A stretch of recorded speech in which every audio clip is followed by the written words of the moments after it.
আসসালামু আলাইকুম। সুপ্রিয় শিক্ষার্থী, তোমাদের সামনে আজকে আমি জটিল সংখ্যার এমসিকিউ সলভ ক্লাস নিয়ে এসেছি। এর আগের ভিডিওতে আমরা জটিল সংখ্যার যত কনসেপ্ট ওয়াইজ সমস্যা আছে বা পুরো বেসিক টু কনসেপ্ট আমি ক্লিয়ার করার চেষ্টা করেছি।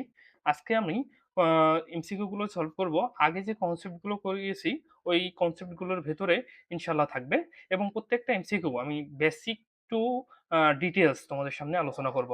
তো চলো দেখি। দেখো আজকে তোমাদের সামনে ১ম এ আমি দেখি কিছু গুরুত্বপূর্ণ টপিক আছে। ১ম এ দেখো বিভিন্ন আকারের জটিল সংখ্যা নির্ণয়। যেমন বিভিন্ন আকারের জটিল সংখ্যা নির্ণয় আছে। তারপরে আছে কি? মডুলাস আর্গুমেন্ট নির্ণয়, বিভিন্ন প্রকার রুট, আয়ের পরিস্থিতি, ঘনমূল সংক্রান্ত এবং সমীকরণের প্রকৃতি নির্ণয়।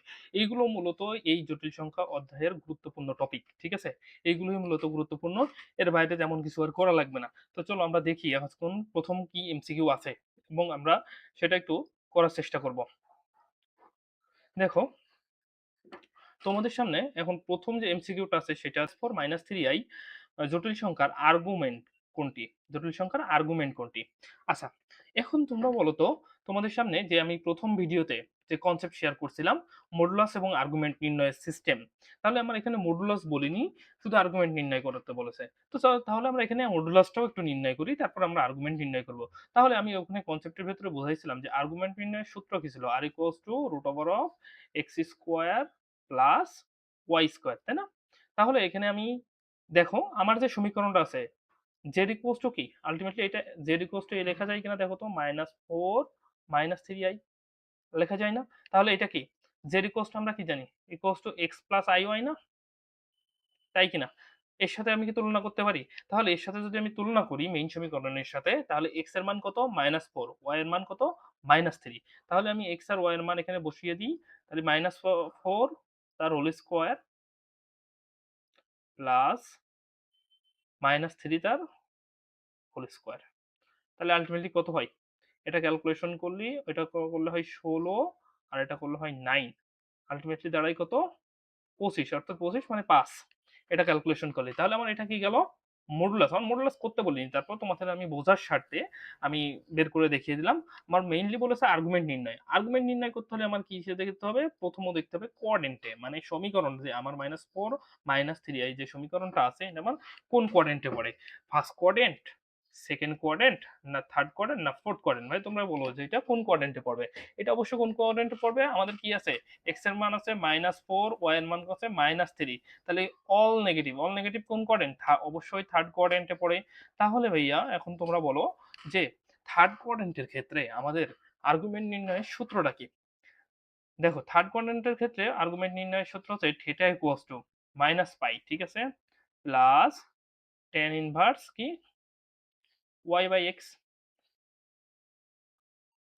ঠিক কিনা? এখন আমি কি করতে পারি? আমার এখন কি করার আছে? শুধু মান বসাতে হবে। তাহলে x আর y এর মান আমি এখানে এই সমীকরণে বসাইতে পারি কিনা? তাহলে পাই প্লাস tan ইনভার্স দেখো y এর মান কত? y এর মান কত? -3। x এর মান কত? -4 মডুলাস। তাহলে মডুলাস থাকলে কি হয়? মাইনাস মাইনাস কেটে উঠে যায়। তাহলে মাইনাস প্লাস tan ইনভার্স কত হয়?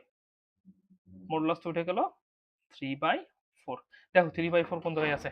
মাইনাস আছে প্লাস tan ইনভার্স দেখো এ নাম্বার অ্যান্সার। তাহলে আর্গুমেন্ট নির্ণয় করলাম আমরা। এটা দেখো খুবই সহজ এবং শুধু দেখো তুমি কোন কোয়াড্রেন্টে জানলেই কিন্তু হয়ে যাচ্ছে। কোন কোয়াড্রেন্ট এবং কোয়াড্রেন্টের সূত্রগুলো এগুলো কিন্তু আমি ১ম ভিডিওতে খুব বেসিক সহ খুব সুন্দর করে বলে দিয়েছি। তুমি যদি এখানে না বুঝতে পারো তাহলে তুমি ওই ভিডিওটা ১ম ভিডিওটা দেখে আসবা। এসে এই এমসিকিউটা সলভ করবা। দেখো তোমার কাছে অনেক সহজ লাগতেছে। দেখো ২ নম্বর এমসিকিউটা কি বলেছে আমাদের? 2 plus 3i by 2 minus i p plus qi হলে ইকুয়ালস টু এত হলে তাহলে p ও q এর বাস্তব সংখ্যা হলে তাহলে p ও q বাস্তব সংখ্যা হলে q এর মান নির্ণয় করতে হবে। তাহলে ভাই এটা আমরা কি করব? এখন আমি কিন্তু বলেছিলাম ওখানে ওই ভিডিওতে যে 2 plus 3i by 2 minus i এটা কি ভগ্নাংশ আকারে আছে না? যদি আমাদের ভগ্নাংশ আকারে থাকে তো আমি কি বলেছিলাম? যদি আমাদের ভগ্নাংশ আকারে থাকে তাহলে আমি বলেছিলাম যে হরে যেটা থাকবে তার অনুবন্ধী দিয়ে উপর নিচে গুণ দিতে হবে। তাহলে হরে যেটা আছে তার অনুবন্ধী দিয়ে চলো আমরা এখন উপর নিচে গুণ দিই। তাহলে আমার দেখো হরে কি আছে 2 মাইনাস i, তাহলে এর অনুবন্ধী ভাই কি হবে? অবশ্যই 2 প্লাস i। তাহলে আমি টু মাইনাস আই, উপর নিচে গুণ দেবো, তাহলে নিচে আমি কি লিখবো, টু প্লাস আই, তারপর উপর কি লিখবো, টু প্লাস থ্রি আই, তারপর কি লিখবো, টু প্লাস আই। ওকে, এই কোর্সটা আমি কি লিখতে পারি, পি প্লাস আই কিউ। এটা কি একেবারে সহজ না? দেখো, তাহলে আমি এটা লিখলাম। এখন আমি আসবো ক্যালকুলেশনে, গুণ ভাগ করে দিই। দেখো, উপরে গুণ করলে কত হয়, প্রথমে হয় ফোর, তারপরে কত হয়, প্লাস সিক্স আই, তারপরে কত হয়, প্লাস থ্রি আই স্কোয়ার। আচ্ছা, ভুল গেছে। আহ, প্রথমে টু আই হবে, তাহলে আমি এই জায়গায় টু আইটা লিখে দিই।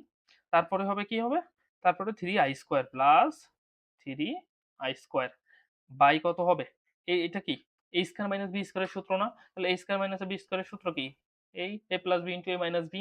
তাহলে বেসিস ওর সাথে মিলে যায়, তাহলে a square minus b square equals আমি কি লিখতে পারি, পি প্লাস আই কিউ।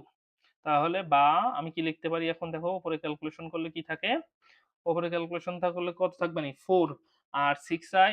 তাহলে আমি আগে জটিল অংশ ক্যালকুলেশন করি, তাহলে সিক্স আই টু আই যোগ করলে কত হয়, এইটাই, সরি এইটাই, আর ফোর আই, আর এখানে থ্রি আই স্কোয়ার। তাহলে আমরা কি জানি, আই স্কোয়ার মানে কি মাইনাস ওয়ান, তাহলে এখানে মান বসাই দিই, তাহলে মাইনাস থ্রি, তাহলে আলটিমেটলি কি থাকে, প্লাস ওয়ান। তাহলে মাইনাস এইটাই প্লাস ওয়ান বাই কত হয়, ফোর, এখানে আই স্কোয়ারের মান কত, মাইনাস ওয়ান, তাহলে minus minus plus one five. ঠিক আছে, তাহলে আলটিমেটলি আমি কি লিখতে পারি, পি প্লাস আই কিউ।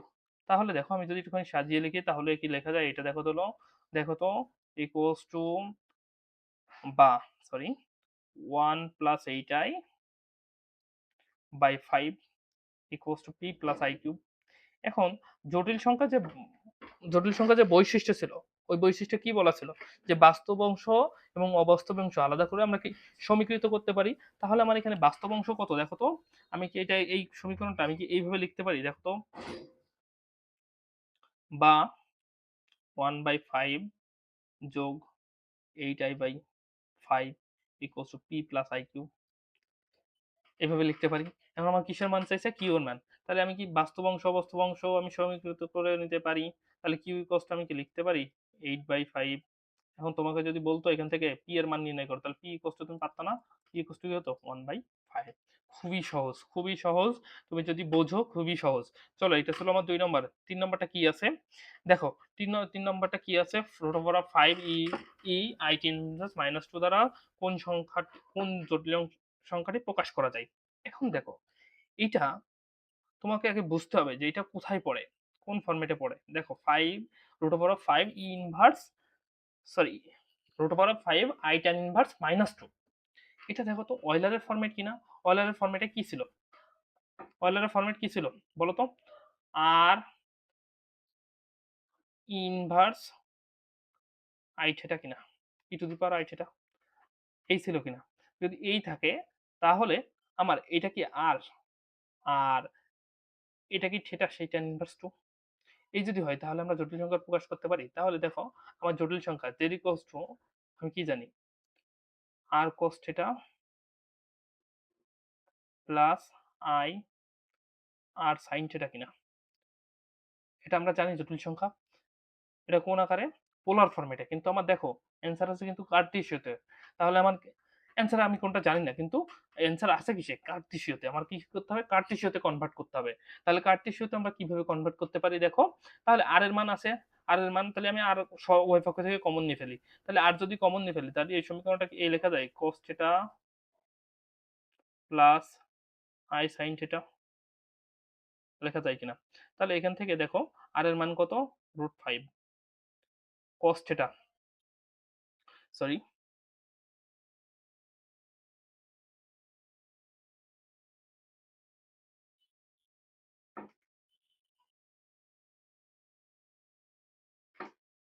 দেখো আর এর মান এখানে কত, রুট ফাইভ। তাহলে এখান থেকে আমি থিটার মান বসাবো, থিটার মান কত আমার, টেন ইনভার্স টু। তাহলে আমি যদি থিটার মান সব আলাদা আলাদা বসাই তাহলে কি দেখো, দেখো cos থিটার মান কত, tan inverse two plus I sine, তারপর থিটার মান কত, I tan, sorry, tan inverse two. লেখা যায় কিনা, দেখো তো এটা একটু লেখা যায় কিনা, এখানেও তুমি শেষ করে আসো, এর কোথাও লিখতে পারো, খুব সহজেই লেখা যায়। তাহলে এখানে তুমি ত্রিভুজ দিয়ে তুমি কস কে কস ইনভার্স বানাইতে পারো না, সাইনকে কি সাইন ইনভার্স বানাইতে পারো না, সেটা কিভাবে? দেখো আমরা ত্রিকোণমিতিতে গিয়ে শিখবো ত্রিভুজ থেকে আমার কনভার্ট করে আসতে হবে কিভাবে। এটা আমার সেই ত্রিভুজ, তাহলে আমার এখানে কি আছে tan ইনভার্স 2, তার মানে tan ইনভার্স 2 মানে কি, tan এর সাথে সাথে ত্রিভুজের সম্পর্ক কি, লম্ব বাই ভূমি, তাহলে 2, এটা কত 1, তাহলে এখানে আবার কি আমার অতিভুজ স্কয়ার কোষ্ট লম্ব স্কয়ার, তাহলে মানে কি হবে 5 হবে। তাহলে আমার পদের সাথে সম্পর্ক কি, বা আমি কিন্তু লিখতে পারি √5, দেখো তো লিখতে পারি কিনা, cos ইনভার্স, cos ইনভার্স কত, cos এর সাথে কি 1/√5, মানে cos এর সাথে সম্পর্ক কি ভূমি বাই অতিভুজ, তার মানে ভূমি বাই অতিভুজ মানে কি 1/√5 লিখতে পারি, প্লাস i থাকলো সাইন ইনভার্স, সেম না tan ইনভার্স আছে, তাহলে তো সেম দাঁড়াবে, তাহলে tan সাইনের সাথে সম্পর্ক কি লম্ব বাই অতিভুজ, তাহলে 2/√5 সাইনের সাথে ত্রিভুজের সম্পর্ক 2/√5। এখন তুমি দেখো এই সাইন উঠে যায়, এই কজ উঠে যায়, তাহলে আলটিমেটলি কি দাঁড়ায়, ওই যদি উঠে যায় তাহলে আলটিমেটলি কি দাঁড়ায়, বা Z equals to one, Z equals to √5 into কি দাঁড়ায়, এটা উঠে গেলে তাহলে 1/√5 প্লাস i ইন্টু 2√5, তাই কিনা? এখন √5 কি লসাগু হয়, এই পজিশনে আছে, তাহলে এই কাটে √5, তাহলে আর জেড ইকুয়ালস টু কি অ্যান্সার হয়, 1 প্লাস 2i, তাহলে 1 প্লাস 2i আছে কোনটা, দেখো 1 প্লাস 2i, 1 প্লাস 2i আছে কোনটা, আমার এইটা, এখানে প্লাস নাই, তাহলে আমার প্লাসটা দিয়ে নিতে হবে, 1 প্লাস 2i, আমার এটা অ্যান্সার হবে। ঠিক আছে, ভেতরে আশা করি কোথাও ভুল যায়নি।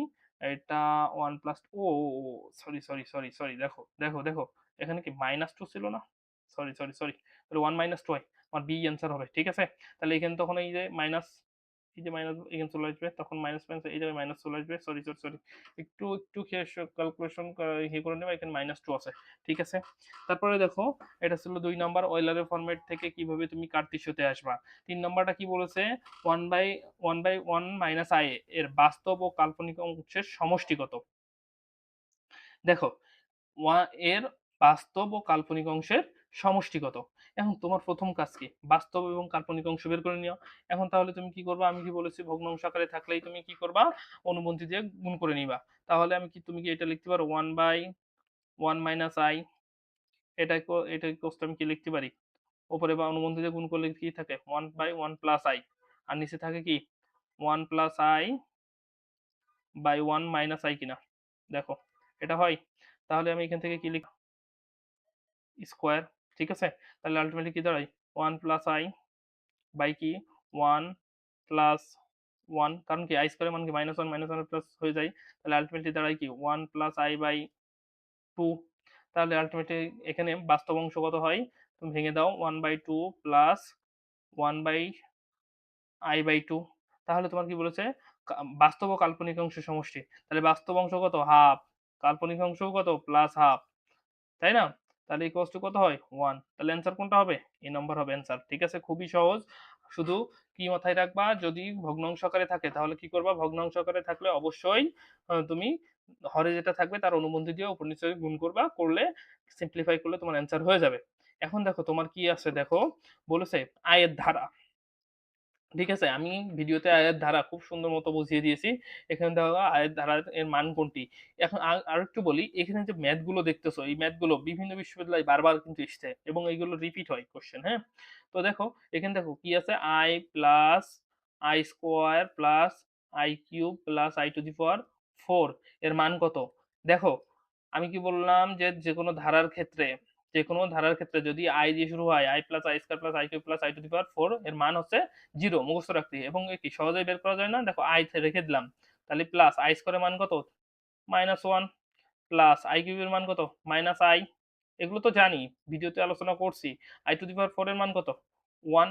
এখন তো দেখো তো আলটিমেটলি কাটে না, i -1 -i +1, দেখো তো সব কাটাকাটি হয়ে যায় না, কাটাকাটি হয়ে যায় না, আলটিমেটলি কি জিরো না? এই একটা ধারা, আরেকটা ধারা দিয়ে কেউ কোনটা দিয়ে আসে ম্যাথ দেখো, আমি এটা ওটাও ভিডিওতে আলোচনা করছি, তুমি না বুঝলে এখানে যদি না বোঝো তাহলে ভিডিওটা অবশ্যই দেখে আসবা। আই আরেকটা ধারা থাকতে পারে 1 plus I plus I square plus I cube equals to zero. দেখো তুমি এখানেও যদি মানগুলো বসাও আলটিমেটলি জিরো হয় না, কারণ আই কিউবের মান হচ্ছে -1, তাহলে কি যদি আমি করি সলভ করি তাহলে তুমি কি পারবা না? দেখো তো, এরকম তোমার যদি ধারা সম্পর্কিত কোনো ম্যাথ আসে, যদি পরপর ৪টি আয়ের ক্ষেত্রে পরপর ৪টি পদ প্রথমে মানে একই ক্রমে থাকে তাহলে ০ হবে। আবার 1 দিয়েও যদি শুরু হয় এরকম পরপর ৪টি ক্রম থাকে তাহলে সেম হবে। ঠিক আছে? ০ হবে ইকুয়ালস টু, এটা একটু মাথায় রাখবো।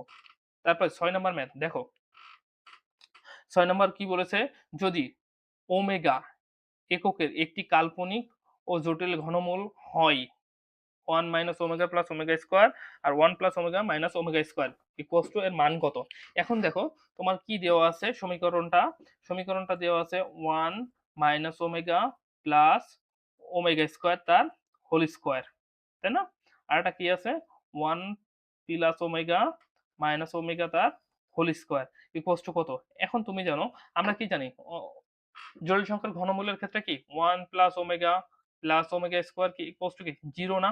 তাহলে দেখো তুমি এখানে দেখো ওমেগা প্লাস ওমেগা স্কোয়ার, তাহলে ওমেগা প্লাস ওমেগা স্কোয়ার এর মান কি হবে?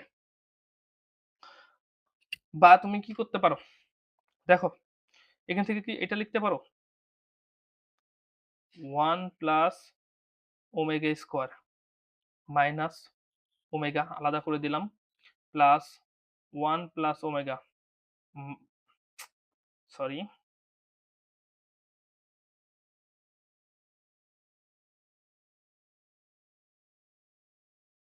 1 plus omega minus omega square. এখন দেখো মাইনাস আছে তার সামনে, তার মানটা কি আমি বসাইতে পারি? দেখো তো 1 প্লাস ওমেগা স্কোয়ারের মান কত? এখান থেকে বের করে নিই 1 plus omega square equals to কি লিখতে পারি আমি? মাইনাস ওমেগা লিখতে পারি না? তাহলে এখান থেকে আমি কি এটা লিখতে পারি? দেখো তো মাইনাস ওমেগা তার হোল স্কোয়ার, এইটা ওনার মান মাইনাস ওমেগা তার হোল স্কোয়ার প্লাস 1 প্লাস ওমেগার মান কি? 1 প্লাস ওমেগা স্কোয়ারের মান কি? সরি 1 প্লাস ওমেগার মান কি হবে? মাইনাস ওমেগা স্কোয়ার, তাই না? ওখান থেকে তাহলে আমি এখানে কি লিখতে পারি? Minus omega square. এখন তোমাকে আরেকটা আমি শর্ট এখানে শিখিয়ে দিই। দেখো যার আগে মাইনাস থাকবে তাকে তুমি ডবল করে লিখে ফেলবা মাইনাস দিয়ে। যার আগে মাইনাস থাকবে তাকে তুমি মাইনাস দিয়ে ডবল করে লিখে ফেলবা, তাহলে কিন্তু তোমার হয়ে যাবে, তোমার এটা এও খেয়াল করা লাগবে না, ঠিক আছে? তাহলে আলটিমেটলি এখানে কি আসলো?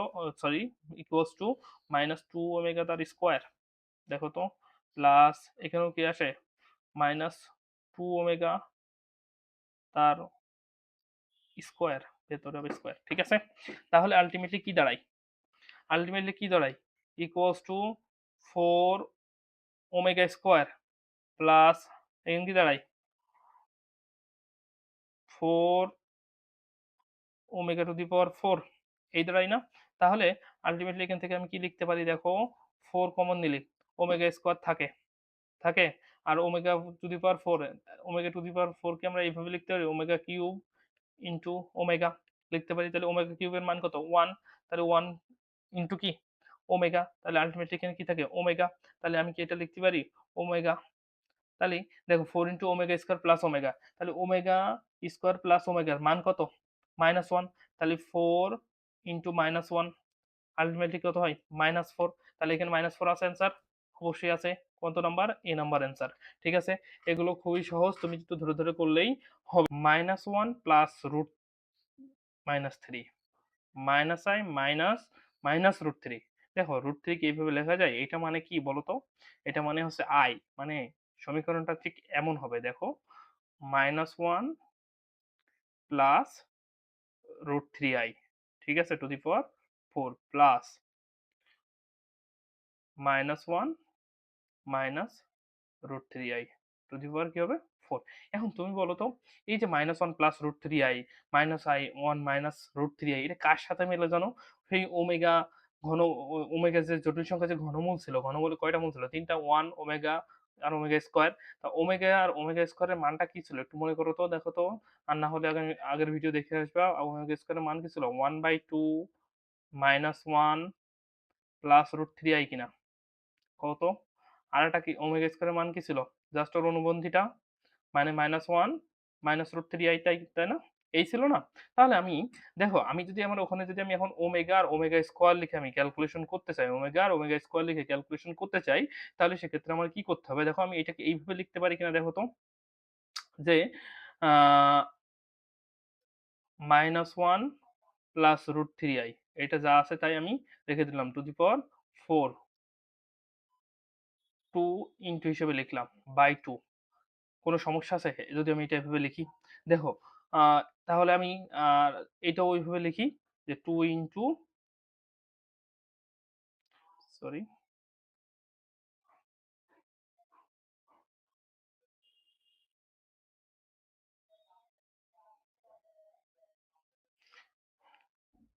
দেখো এটাও আমি লিখি যে two into minus one minus root three I to the power four by কি টু।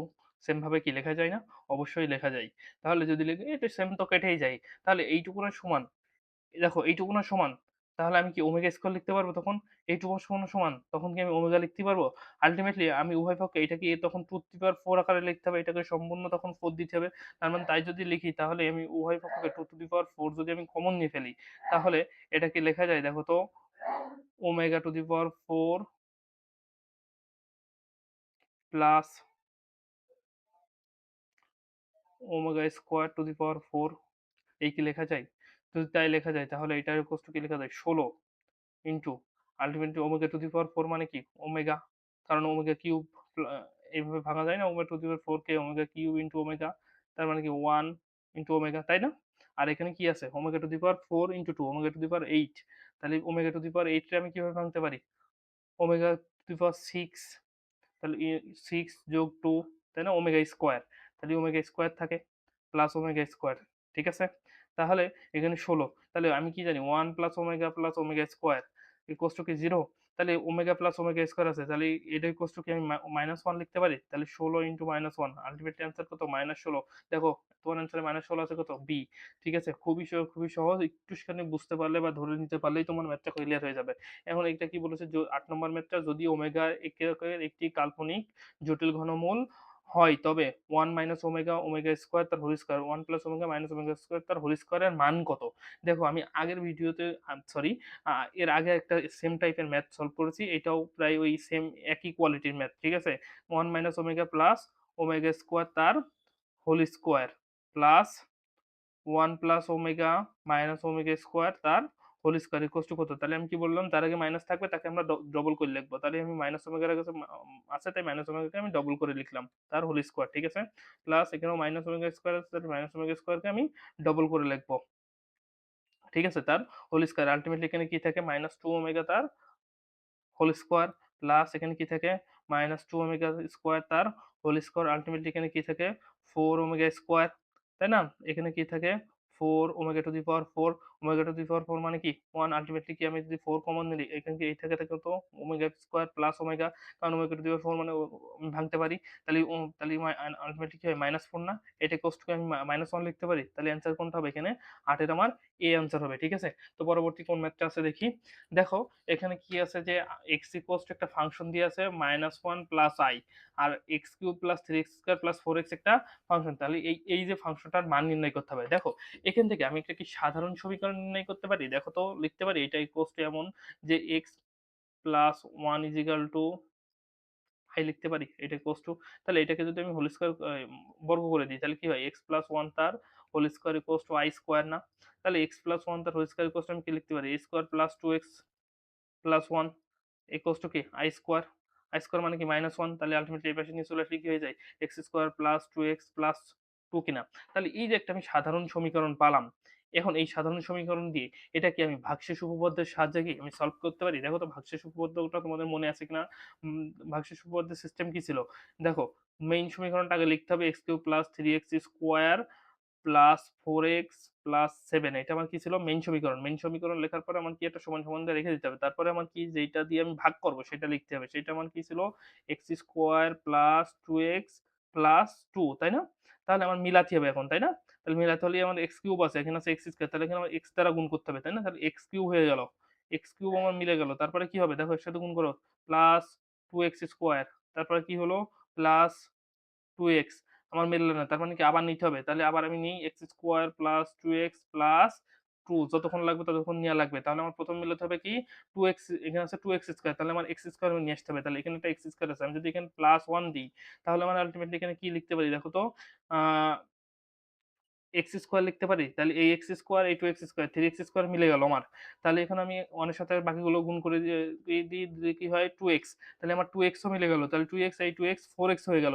তাহলে প্লাস ২ একে ২। এখন দেখো এই ২ আর এখানে আছে ৭। আমার উত্তর মেলার জন্য আর কত প্রয়োজন? এই ২ টার মধ্যে পার্থক্য কত? ৫ না? তাহলে আমার এখানে ৫ দিলেই না অ্যান্সার হয়ে যাচ্ছে, মানে মিলে যাচ্ছে। তাহলে এই যে যা প্রয়োজন মানে উত্তর মেলার জন্য আমার বাকি মানে আগের সহগের সাথে যা প্রয়োজন সেটা আমার হচ্ছে অ্যান্সার। তাহলে এখানে অ্যান্সার হবে কত? ৫। মানে আমার উত্তর মেলানোর জন্য যতটুকু প্রয়োজন সেটাই আমার অ্যান্সার। একেবারে শর্টে। এখন দেখো ১০ নাম্বার আমার কি বলছে? z = x + iy আর এখানে কি বলছে? -z + z + 5 = ১৬ হলে সমীকরণটা কি নির্দেশ করে? আচ্ছা, আমি লাস্ট ভিডিওতে বলছিলাম না? Modulus of z - 5 plus z + 5 equals to 16 এই ধরনের সমীকরণের ক্ষেত্রে যদি মাঝখানে প্লাস থাকে তাহলে কি হয়? আমাদের উপবৃত্তের সাধারণ সমীকরণটা কি? x² / a² y² কি b² equals to কি 1 না? তাহলে মাঝখানে প্লাস থাকলে কি উপবৃত্ত। এখন মাঝখানে যদি মাইনাস থাকতো তাহলে কি হতো? অধিবৃত্ত। এখন তাহলে আমার এটা কি হচ্ছে আমার আল্টিমেটলি কি হলো এখানে? কারণ এখানেও এর সহগও সমান, এর সহগও সমান। 1, 1 আছে। তাহলে এটা আমার কি হবে? উপবৃত্ত। উপবৃত্ত কত কোণে আছে? সি নম্বরে আছে। আচ্ছা তো দেখো আমাদের মনে হয় এটাই শেষ। তো সবাইকে ধন্যবাদ। আর তোমরা যেকোনো একটা বাজার থেকে বই কিনে নেবা, নিয়ে কনসেপ্ট ধরে সলভ করবা কোয়েশ্চেন গুলো। তুমি যত বেশি কনসেপ্ট সলভ করবা তোমার কি হবে? এফিসিয়েন্সি গ্রো হবে বা তোমার ওই কোয়েশ্চেনটা সলভ করার ক্ষমতা বাড়বে।